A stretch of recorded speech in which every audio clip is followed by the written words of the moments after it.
ఈ స్టాక్ 27% పతనం అయ్యిందంటే ఏం జరుగుతోంది? Beacon trusteeship LTD NSC Beacon financial services company కానీ ఇప్పుడు రిస్క్ జోన్లో ఉంది. ఇది ప్రధానంగా ప్రాజెక్ట్ ఆధారిత సంస్థగా కాకుండా ఫైనాన్షియల్ సర్వీసెస్ మరియు ట్రస్టీషిప్ కంపెనీగా పనిచేస్తుంది. దీని బిజినెస్ బాండ్ జారీ మరియు ట్రస్టీషిప్ సేవలకు సంబంధించిన మ్యాండేట్స్ ద్వారా నడపబడుతుంది. 2025లో రెవెన్యూ 26,94 లక్షల రూపాయలు. నెట్ ప్రాఫిట్ 5,75 లక్షల రూపాయలు. మార్కెట్ క్యాప్ 108 కోట్ల రూపాయలు. రో 26.8%, రోస్ 36.9%. కానీ కొన్ని అనాలిస్టుల దృష్టిలో ఇది below average quality company.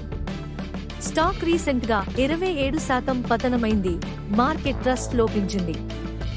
Reward పాయింట్లు, బలమైన రోస్, అధిక లాభదాయకత. ఇటీవలి సంవత్సరాలలో రెవెన్యూ వృద్ధి సుస్థిరంగా ఉంది. రిస్క్ పాయింట్లు, నెగటివ్ మార్కెట్ సెంటిమెంట్ మరియు భవిష్యత్తు అవకాశాల గురించి ఆందోళనలు.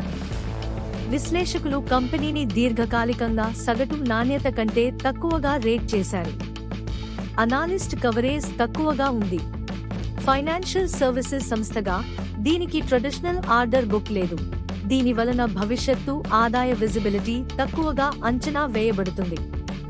బీకాన్ ట్రస్టీషిప్ బలమైన రో మరియు రోస్ కలిగి ఉంది, కానీ విశ్లేషకుల కవరేజ్ లేకపోవడం మరియు నాణ్యత ఆందోళనలు పెరుగుదల సామర్థ్యాన్ని తగ్గించవచ్చు. షేర్ ధరలో తగ్గుదల స్వల్పకాలిక బేరిష్ సెంటిమెంట్ను సూచిస్తుంది. రిస్క్ తీసుకునే వాళ్ళకి మాత్రమే ఇది సూట్ అవుతుంది. ఇంకా ఇలాంటి స్టాక్ షార్ట్స్ కోసం స్టాక్ మార్కెట్ విస్పరర్స్ ఛానల్ని ఫాలో అవ్వండి.